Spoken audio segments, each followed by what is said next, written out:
Welcome back to the 150K podcast. I'm your host, Joe Graham, where we help take your dreams to six figures and beyond. Today, I have with me Jon Sansone of Sales Warrior. Jon, for people that don't know you, I know we were talking a little bit beforehand. You've been in sales for 32 years. You have a podcast, a comedy podcast for the 80s. You've been through all the different types of changes because in 32 years, the whole sales process in life has changed. But tell us a little bit about your background, your story, and how you even got into sales, and then how you got to the point now to where you're training people and helping people. In a comedy podcast from the 80s, we got to talk about that too. Oh yeah, man, absolutely, Joe. First and foremost, I want to tell you, thank you for having me on. And I try to be inspirational with my customers. If I can inspire a customer, they can buy from me, and people buy from people they like. It's so simple, and it's lost on so many people. But a short synopsis on me: 32 years ago, I moved to Dallas, Texas. I had next to no money, and in a very short period of time, I was completely broke. And so that required a thing called a job. Yep. And so I got super busy.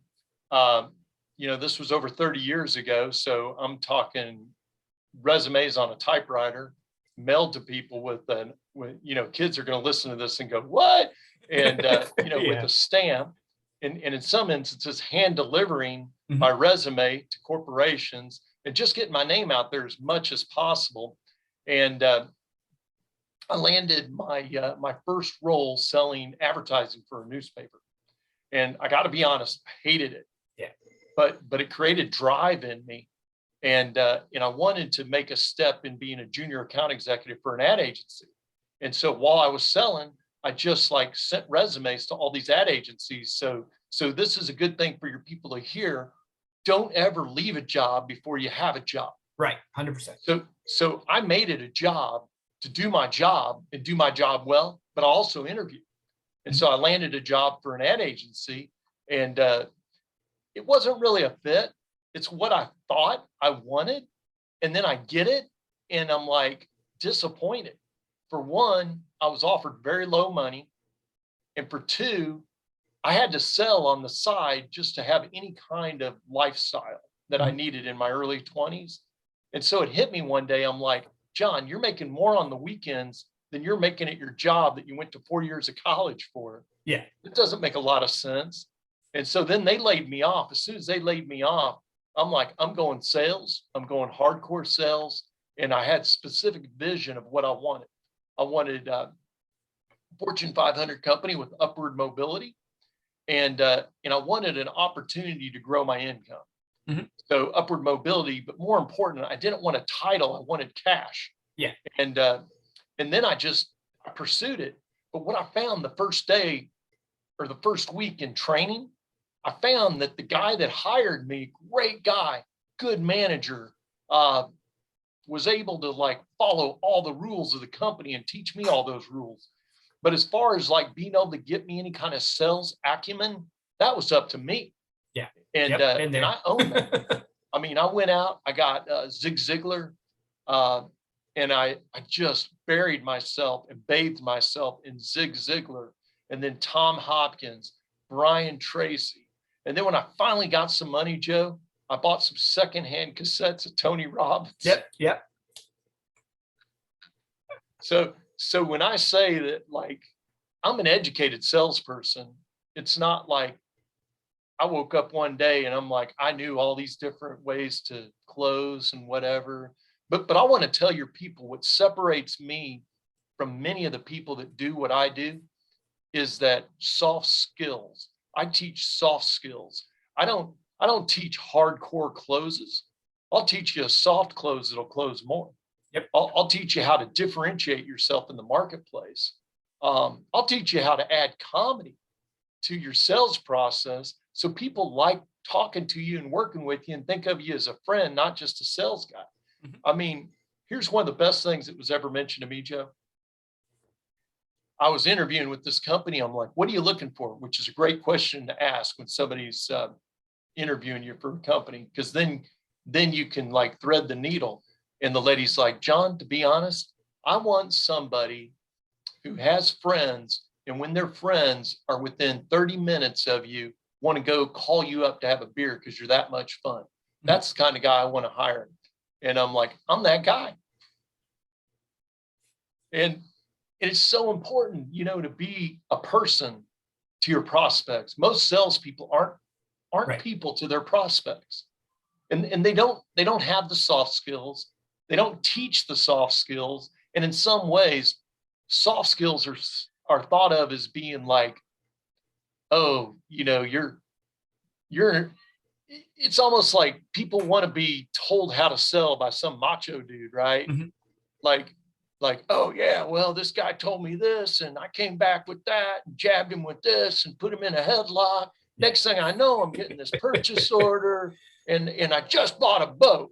Mm-hmm. Well, I got to be honest with you. That's not longevity in sales. No, not at all. You might get 1 or 2 deals that way, but I think I read a post you put on the internet talking about you get chargebacks. If you start forcing people to buy and you haven't truly threaded the needle, at some point that's going to fall apart. Mm-hmm. And that's the law of planting a seed. You can plant a good seed that'll reap a good crop, but you can plant a bad seed that'll reap a bad crop. And if you start shoving product down people's throats and strong arming people and being Mr. Macho salesperson or saleswoman or sales, you know, man, girl, superwoman, I don't know. At some point, it's going to come back to bite you. And I've seen it happen multiple times, multiple firms. Yeah. Well, it's funny you said that because I teach what you would say are soft skills. I call it relationship sales or connecting with your customer or taking them down the customer journey. And I've been in sales for a long time and I've seen those, the alpha, I'm going to just beat people in or just pound them down and they're flash in the pan. And then once you learn what we're talking about here, and like I love Brian Tracy, I love Zig Ziglar, some of the old, what I call now old school salespeople, right, where it's all about who can you help, how can you help them, flipping it from being sales is icky to making it to where sales is just problem solving. And if I help you with your problem, I'll make money. If I can't help you, I'm referring you to my friend, and guess what? You'll tell other people about me because I've taken care of you. And I love that you said that. So was it just when you were starting out, was it because of the influences of Ziegler and Tracy and all that made you get into more of the relationship sales side? Or was it just you didn't want to deal with the high pressure, high tactic bull crap? And I don't like high pressure sales at all. How did you learn to adapt that way? Or was that just something natural that you had? Well, okay, great question. So I worked for a Fortune 500 company, one of my first big sales gigs, selling industrial chemicals. So first and foremost, the one thing you want to know, Joe, about industrial chemicals is my industrial chemicals that I sell aren't much different than 12 other companies' industrial chemicals. So what's the difference between what I'm selling you and what they're selling you? Primarily me. Yep. And I'm selling you 90% to 95% of what you're getting from me is water. So again, I have to differentiate myself in the marketplace. Mm-hmm. And so early on, when I was cultivating my list of customers, I just made a relationship with my customers. And this was before there was any good CRM packages. So I was working with like a DOS computer. Mm-hmm. And then I worked with like a mid-range mainframe type of computer, all like green screen. And I had like one line that I could put anything personable about the client. Mm-hmm. And then if that changed, I had to change it. Yep. So, you know, they like their dog, they like to hunt, they like to vacation in Hawaii, they have 6 kids. All that had to go on a line that maybe held 50 characters. Mm-hmm. No, that makes sense. It's connection. And I think now in today's day and age, because of the internet and all the different technology, connection and relationship matters so much more. Because as a sales professional, maybe you can't go as wide, but you can go deep with your customers. And if you get customers that love and are raving fans about you, you're going to have referrals all day. And that's how I built my business. It sounds like that's kind of how you built yours. You take care of the customer and then they will refer someone to you. And then now you're in a warm market. So a lot of times, and a lot of people that listen to the show are first-time sales professionals, entrepreneurs, business owners. Talk to them a little bit. Talk to them a little bit about how you built your network. So I think that would be something key. You've been in sales for 32 years. You definitely have to know how to build a network. Yeah, work smart, not hard, and listen. It's so important to listen. Like when I was in IT sales, I started with this company, software company, selling mid-range software. Um, some guys might know AS400 software, and big competitors in my space.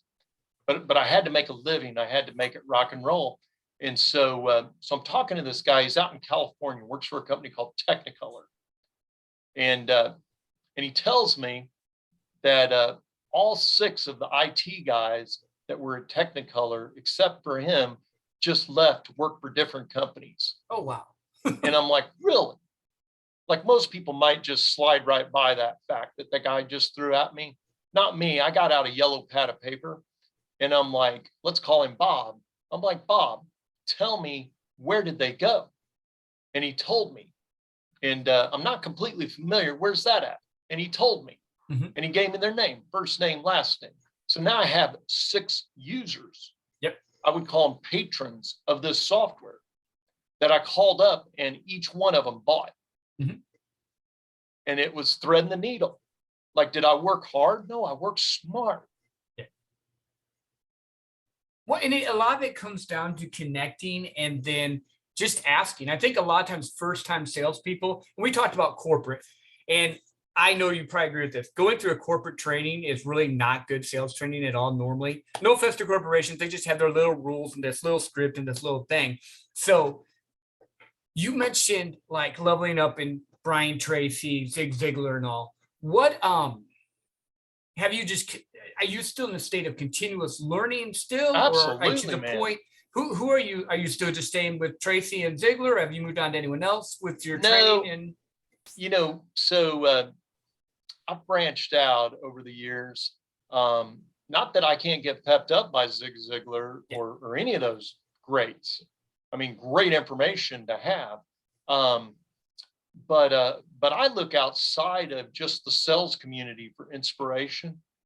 And I've personally read over 100 biographies by famous people, and I've garnered extremely good understanding of how they met their success and their people skills, and golden nuggets throughout those 100 some odd biographies that I've read. And it's just expanded my brain of what's possible. Yeah. And then 2, because I've gotten to, read about all these real life struggles and victories that have gone on, it gives me so much wisdom. And then 2, what do you call, it's the end of the workday, but I'm trying to think of it like not just wisdom, but almost intuitiveness. Like I see a situation, even in my own family, and I think, oh, you know what? That's like such and such and so and so. And it helps me to relate to things that are going on around me, good, bad, or indifferent, in a more educated, emotionally educated as well manner, where I'm able to handle more stress and be more at ease. Yeah. Well, I think you mentioned some very interesting things there. You're reading about successful people, and success leaves clues. And there's different things that leaders in different industries or whatever, or just successful people do each and every day. Do you have like a morning routine? I know a lot of people talk about it. Like, I'm not a big morning routine guy, but I have systems and processes in place that help me get to where I want to be for the day. Are you more of a morning routine type of person, or how do you set up your day to be successful? Man, state management. So one, I take my temperature where I feel like I'm at, and then I rise to the level that I need to be. Similar to like people that go and watch professional basketball players, do the layups, do the free throws, get ready for that game. That's the downtime before they're thrown on the court and have to perform. I feel the same way. I mean, I used to do it back when I was cold calling in the software business and in the industrial chemical business. I'd make a cold call, like 3 or 4 of them while I was drinking my coffee, but they weren't real cold calls. I didn't even dial my phone. I would just practice my script and warm up like a singer would. And then I'd always buy for myself. Sometimes I might throw a little objection in there to make it more real, but I'd always buy for myself. And man, those endorphins that get pumping are the same exact endorphins that get pumping in the reality. Like your subconscious can't tell the difference. People don't understand that. Like your subconscious, if you get into visualization, your subconscious can't tell the difference. Yeah, no, that's true. Like thinking back now, doing that, when you think about something or you visualize it, you're right. Subconscious, it doesn't affect it at all. Like it feels what you're feeling and it goes with it. That's actually a really good trick to do, or trait to do for when someone's first starting out, because I know I would just grab a list of people I wasn't as comfortable or I didn't think was going to. And like, if I mess them up, I mess them up. I want to get my mouth going. I want to get talking when I do things. But doing it with yourself is the same type of thing. And then you're not maybe full calling or messing up on a potential prospect. So that, I love that. That's a good Yeah, I return phone calls. Like if somebody calls me, even if I could have an admin return the phone call, or if I could send them an email, if it's early in the morning and I just want to warm up, I want to get my vocals going. Yep. Which brings up a good point, Joe, that I want to teach and mention to your folks today.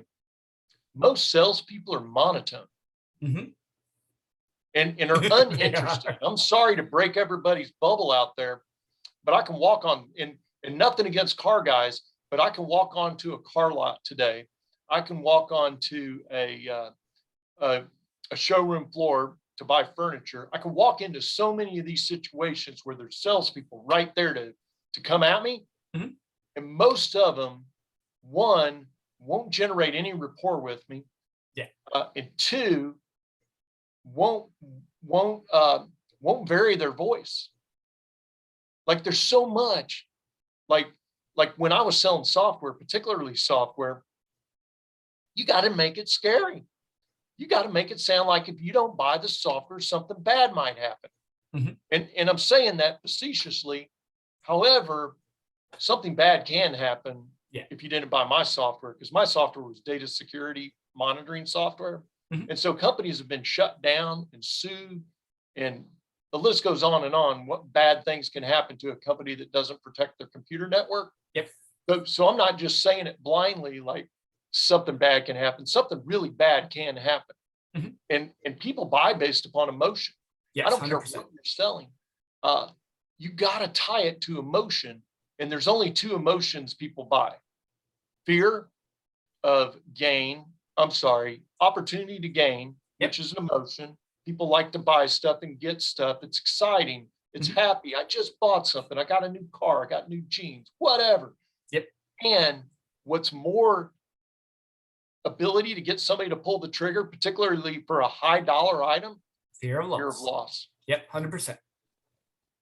Yeah. I mean, when I was in technology, I would say to guys, hey, Bob, I understand as you're looking at the proposal, it's not a small amount of money investment we're talking about you and your company doing. But let's say we don't do it. Obviously you're going to say you're not going to spend any of this money. But let's say your computer network goes down. What's that going to look like? Maybe the first hour, not so bad. What about 10 hours into it? Like, what is going to be like, how are you going to get the computer network back up? You're not even going to know how it went down. How are you going to get it back up? And more importantly, in this proposal, I also put in some network monitoring training. So you might just see that as that's an added cost. What I'm doing is giving you the opportunity to better your career, because you can go to the next company that you go to, and you can tell them that, hey, I implemented this network monitoring solution and I was professionally trained to do it. And I can do that for you too. Boom. Yep. I love it. And I liked what you did there. So you went and you presented the issue or the thing that could happen to them. But then not only do you fix that problem, you gave them more value on top of it. And I think a lot of sales professionals miss that. But I don't want to skip this part. You're talking about tonality and energy and how you change your voice and what you do to get people to engage with you. And I've trained and seen so many salespeople, and they'll get their script and be like, my name is Joe. Do you want to buy my stuff? Instead of being like, hey, John, it's nice to meet you today. I'm with this company, and then pop, pop, pop. That human element. And I know I harp on this on every show, but it's so true. If you can connect with your customers, get them to like you, and give them a proper value. Sales is a made up number. You'll make more money. They'll pay more to work with someone they like, trust, and believe in than someone that maybe they have a better price, but they're not connected. And I'll take it a step further, Joe.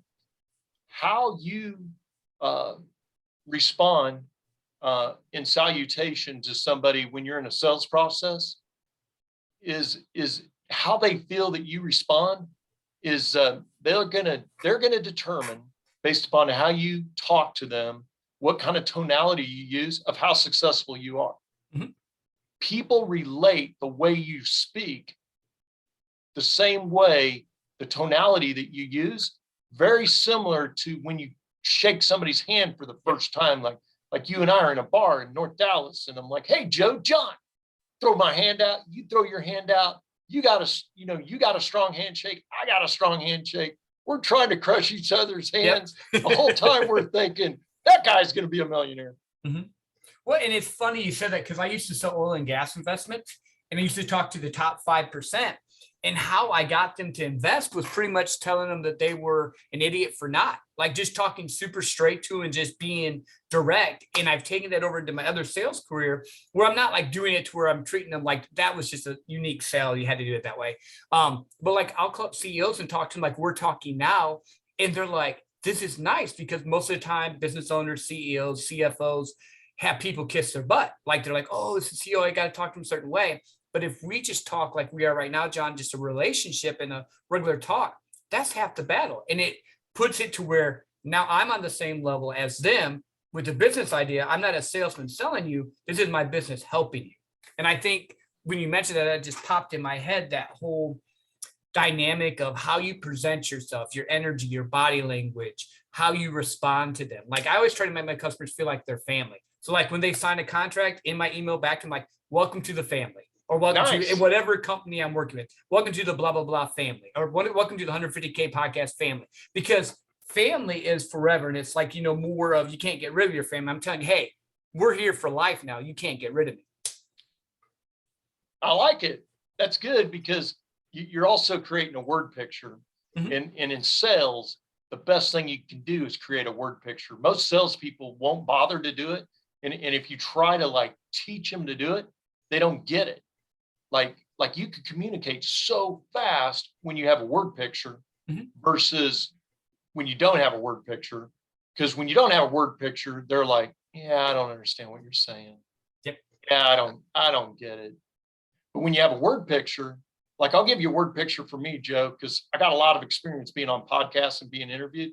Mm-hmm. So I want your people to think of me as 50% Steve Jobs and 50% John Lennon. Nice. And now your people know exactly what I'm like. Mm-hmm. Like I want to give people a chance, but I'm going to make you pay for it. And it's going to be on my platform. Yeah. Yeah. Word pictures. Like I always joke about this, like back in the day, like say 5,000-6,000 years ago or 500 years ago, I would have been the old dude around the campfire telling stories because that's what people did. They would sit around and they would tell stories. That's what salespeople are. We're painting a picture for you for a desired outcome that you want. We're just trying to guide you down our path. And as long as you're moral, ethical, and you have your customer's heart and mind, you're good. And that would distinguish you well more than anyone else. I love this stuff. Bingo. And get the client to picture owning it before they spent $1. Let them feel the feeling of ownership before they spend $1, and you shorten your sales cycle. Yep. Well, and if you do it right, the close is done in the presentation, in the interaction with the customer. It's not at the end where you have to do well, if you buy today, I can get you this. No, it's, I've given you what you wanted. I've brought you the value. I've done all this. This is the price. Does this work for you? It's simple, but you've already done the close in the beginning. And I think too many people watch the gurus who have this quick pressure tactic.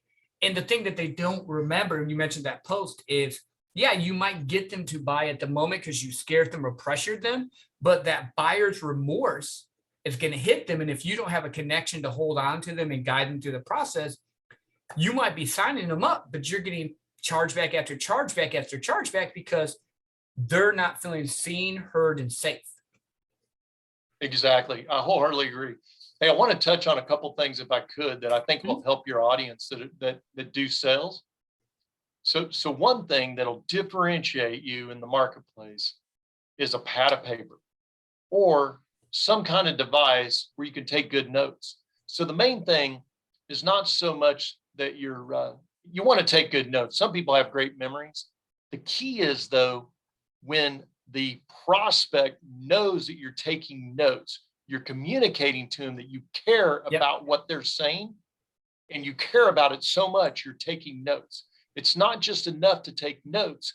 Then you have to check in with them and let them know, okay, Bob, you told me that you're looking for this, this, and this. Did I get this right? Yep. And you even say that. Show a little bit of vulnerability. Did I get this right, Bob? And he's like, actually, John, you got it mostly right. This one thing, though, I want this too. And salespeople never listen to me.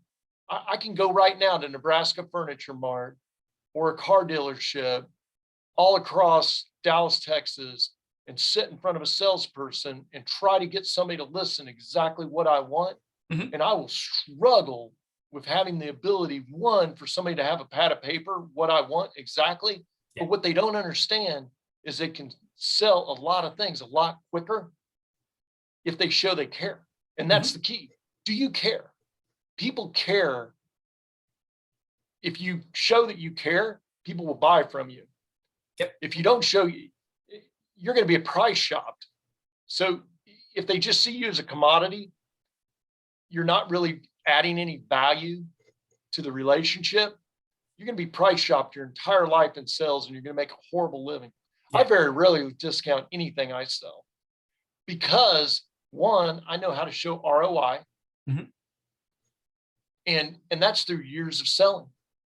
But I'm very slow to back off my price, because if I'm providing value, my price is irrelevant. If I'm solving your problem, my price is irrelevant. Yep, 100%. And I think what's happened is, especially in this day and age, everything's become so transactional because of the internet and stuff. So when you're able to do this, you distinguish yourself so differently from anyone else. I've had people multiple times pay more to work with me because, again, I solved their problem. I built the value. I helped them out. And this is the key. And then you don't have to do what they call top-down selling. You can just say, hey, you know what, John, this is the price. This is my business. This is the discounts I can get you. This is what we're doing. This is what you want. And then it's just so much easier instead of starting out here and then going and talk to the manager. You ever try to go talk to the manager trick with me? Like when I go into the car stuff, like, cool, bring the manager in. We're done talking. If anyone ever goes and says, hey, I talked to the manager, like, go bring the manager. If you can't do this, I'm going to. I think salespeople hate me when I talk to them. My wife will roll her eyes sometimes and laugh because she knows if we're going to go get some sales done, I'm going to go do it. She's going to stay at home because I'll drive her nuts because they're trying to do their little tricks, but they're not listening. If they would just listen, like we've said this 18 times already prior on this podcast, but if you would just listen to your customers and give them what they want, you win. Well, and I do want to say, like, I got a lot of respect for guys that sells cars and, total commission sales and everything. You got my utmost respect, but in the same respect, I mean, listen to people and differentiate yourself in the marketplace, because it's not just cars, it's furniture, everything that can be sold can be bought anywhere. So people will buy from people they like and companies they trust. You got to get them to like you, and then you got to tie their likeness of you to trust in the company that you work for. And you got to prove that you and the company are trustworthy. Yep. Period.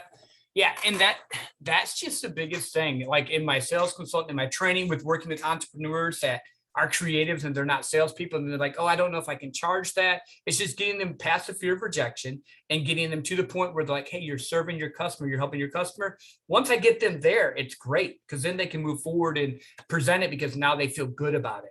So let's talk a little bit, because you do have a podcast as well. So I want to hear a little bit more about that. But I always do this in the middle. Tell people where they can find you, your website. You have a book. Tell us a little bit about where we can find you, and then we'll move on to like the podcast and some of that stuff.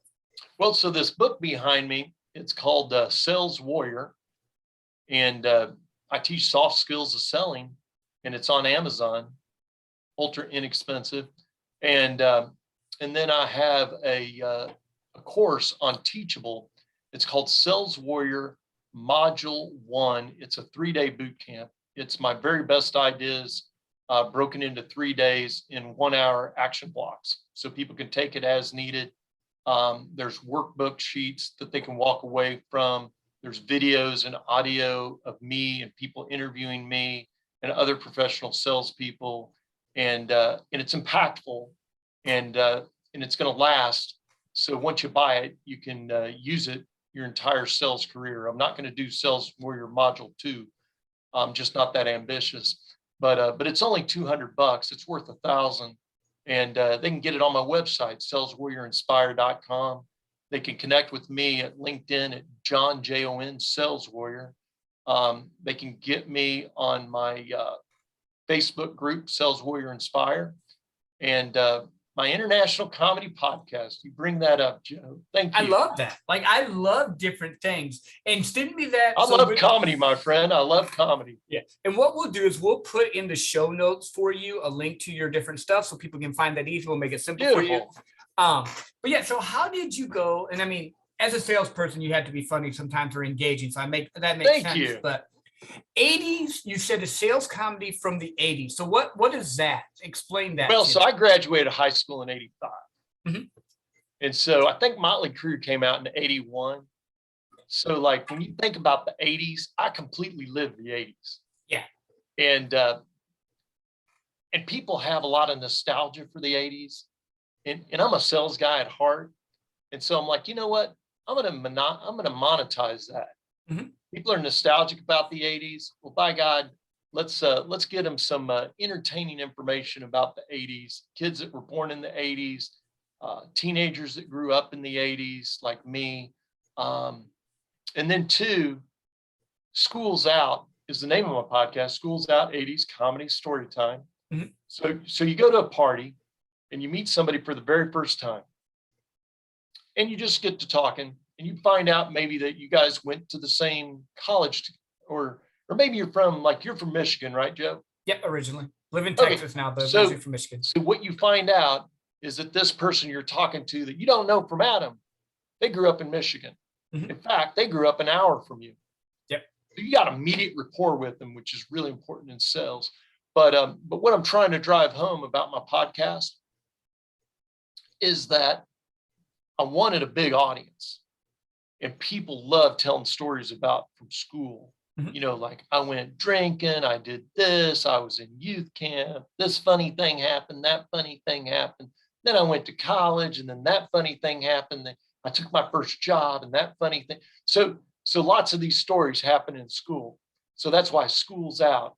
And mm-hmm. School's Out too, because it's an Alice Cooper song. So I thought I'd get a lot of hits just based upon School's Out. And then 80s, the nostalgia of the 80s. Mm-hmm. Comedy, because I like being funny, and I feel like I can have a huge audience with comedy. Not that I can't have a huge audience with professional sales, but I feel like I got more to offer the world than just talking about professional selling. Yeah, no, I love that. Is that like on YouTube, or where can they find the podcast? Or is they can find it out on YouTube. Mm-hmm. It's my channel's Jon, Jon Sales Warrior on YouTube. You can also like Google on YouTube, School's Out 80s comedy story time. Mm-hmm. I'll pop up. I got a black cowboy hat on. Nice. That's how they would find my podcast. And then I use it as a vehicle to advertise other people's businesses, Joe, mm-hmm. and my business. Yep. No, it makes sense because you want to have a hook. You want to have something that's going to draw people in. But let's do this because I like this. So since you are a child of the 80s, and this just piques my interest, what's your favorite 80s movie? 80s movie? Great question. Man, there were so many good movies in the 80s as well as in the 70s. Let me think this through a little bit. Well, while you're thinking, mine was Goonies. What's that? I said, while you're thinking of it, mine was Goonies. Because I was a kid in the 80s, okay. so Goonies was like my big thing. Okay. Yeah. So let me, I don't want to name a movie that came out in the late 70s because there are a lot of good movies that came out in the late 70s. I mean, Top Gun was a good movie. Yep. I mean, 1984. that really solidified a relationship that I had with a girl at the time, because her parents had it on video. And so anytime we had a date, it was immediately romantic. Yep. Because we put in Top Gun. We've been out and about with our friends. It was time to kind of settle down. Hey, John, come on in or whatever. I was like, man, that's awesome. That music and Top Gun. So I'm a big fan of that. Well, and it's funny you said that because people now don't have what you had to deal with. Because in the 80s, you didn't have as many movies. Like you'd have a disc player or VHS. So we would play movies over and over again. It's not like now where you can have Netflix or any of that type of stuff. So I was just thinking about that nostalgia of it. Yeah, you've watched the same movie. I probably saw it, Joe, 100 times. Easy. Yeah. Like Animal House, I've seen over 100 times. We had contests when I was in, so it must have come out in 78 or 79. But we had contests when I was a kid in high school. This is a good, like, schools out 80s comedy story time deal to say. But we would sit around in somebody's basement, and I'm not condoning youth drinking. You should not drink unless you're 21 years of age. But when I was in high school, apparently we were drinking. And as they were passing her, and we would sit there, and you'd have a line on Animal House. Animal House would be on the tube TV. We'd be in somebody's basement, and John Belushi was getting ready to say something, and the guy there in this lot had to say it. If he didn't say it right, he had to drink. Yep. Went to the next guy. If he didn't say it right, he had to drink. It was a drinking game, apparently. You could have been drinking iced tea, soda pop. I don't know. I didn't look in their glass. That's not my job. Yeah, no, I got you.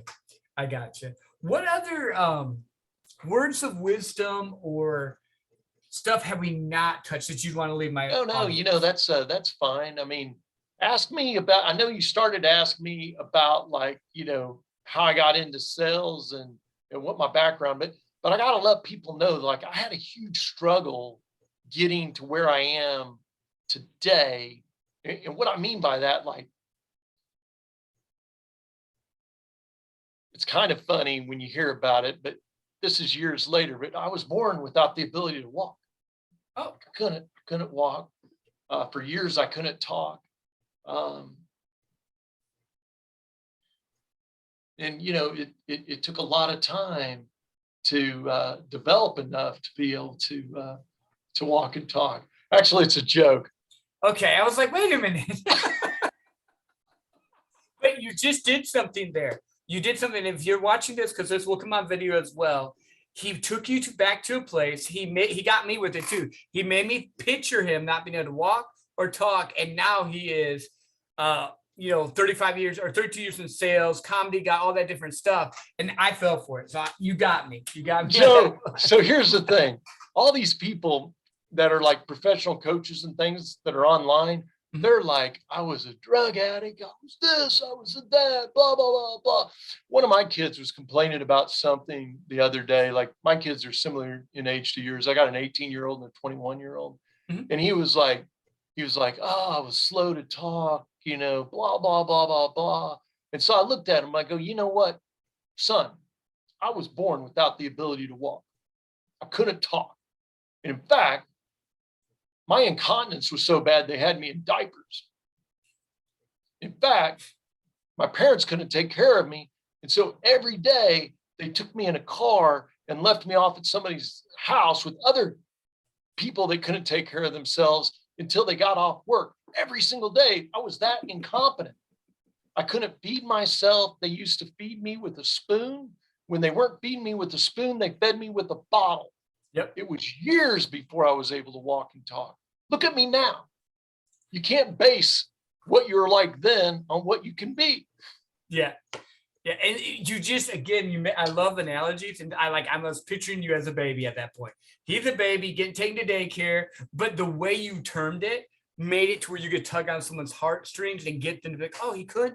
And then I was like, oh, wait a minute. We all the whole time you're thinking, wait, he was a baby. Of course he couldn't walk and talk. Yeah. And of course he couldn't change his diaper. Yeah. Yeah. And he had incontinence. But the thing people don't realize is that stories can move you. And that right there is a perfect thing. So going back to you picturing, doing the pictures for sales stuff, guiding them Yeah. along it and connecting and relating. Like that was just a perfect example to bring it back full circle. And get stories, man. Get stories that are impactful.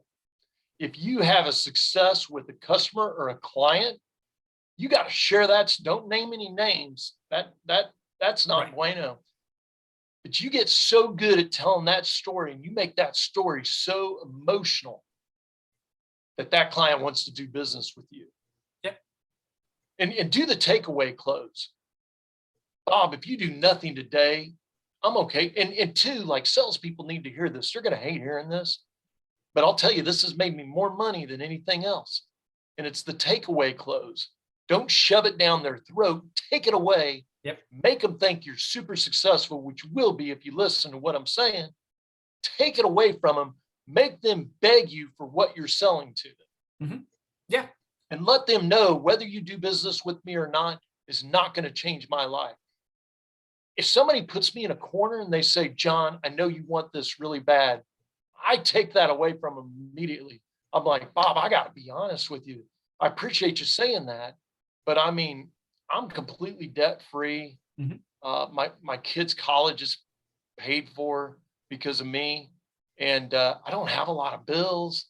I really don't even need to work. I enjoy working. I enjoy doing this. I really think this is important for you to do, but I definitely don't want you to do this for me. It's not for me. It's for you. Yep. I mean, if you don't want to do this, I got 3 other meetings today. I got other people that want to do this. I'm okay with it. And if you want to do it 3 months from now, I'm still going to be here doing what I do. The last thing I want you to do is feel like you're pressured to do business with me. Mm-hmm. And you know what he says to me, Joe? I'll do it. Where do I sign? Yep. Yep. I use that a ton in oil and gas. Like it would be like the whole pride thing. If you don't want to invest 100,000, that's cool. I got some other people that are willing to do it. Let me know. And then like I would shut up and literally they'd be like, what do you mean I can't invest 100,000? Because if Takeaway close. Yeah, if you take it away from them, say, maybe it's for you, maybe it's not. It gets them in the position of actually having to make a decision instead of, hey, Jon, would you please buy this? If you do this, I give you this discount and that discount and this discount. And then they're thinking, well, what was the real price to begin with? So I just want to recap what you just said. Salespeople need to hear this. And I hope they tune into this. So you need to be busy. Your calendar needs to be full. Yep. And if your calendar's not full, it's just because it's not full yet. Mm-hmm. And you need to always make them think that you're in total demand. Even if you only have 1 appointment that week, when they talk to you, you're busy. I have Monday at 9 o'clock available, yep. Or it looks like I could slide you in at Wednesday at 1, which would be better for you. Yep. 100%. And if not that week, push them to the next week. Mm-hmm. Be more focused on what you can do in a quarter versus a month, and you'll sell more stuff. Always make the client believe and feel that you're busy, and you will be. It'll manifest itself. I'm so busy now, I got 2 admins. But Mm-hmm. you got to lead with that. Before I was this busy, I was that busy in my mind. Yeah.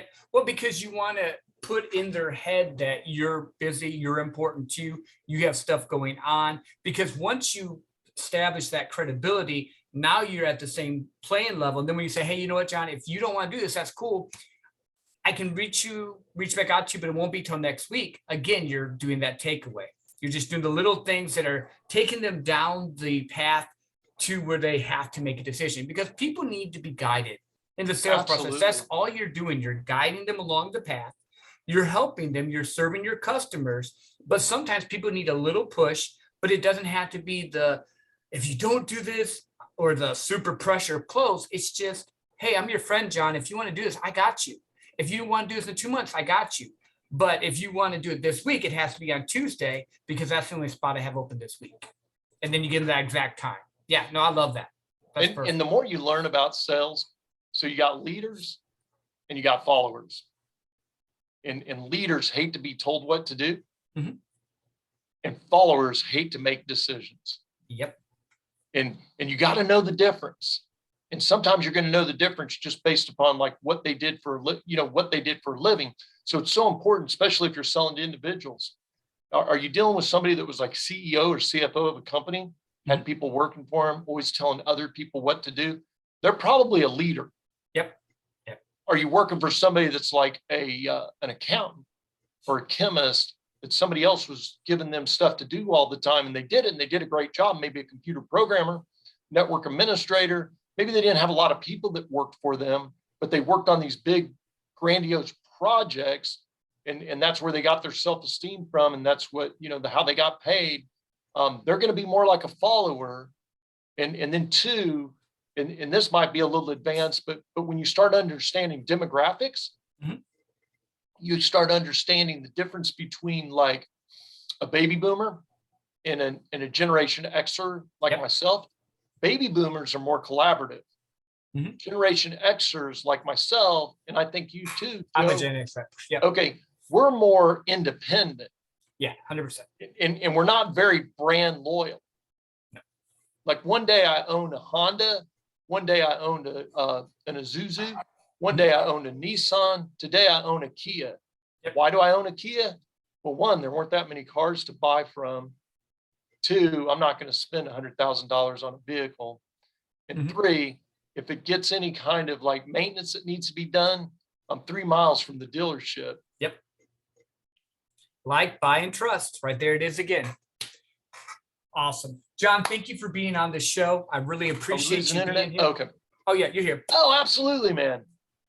Yeah, and for all of you listening, share this episode. If you're in first-time sales or you've been in sales 30 years, there's a bunch of tips we dropped here. Thank you all again for listening. Have an awesome day. This is Joe. Hey, Joe, can I share my motto? Yeah, share your motto. Go ahead. Okay. All right. So here's my motto for living. Life is short. And if you don't believe me, talk to a terminally ill person. And life is for living. So please, people, take advantage of every day, every minute, every hour that you're on this earth and have the best time you can. Love it. Love it. And with that, have an awesome week, an awesome day. And until next time, be legendary.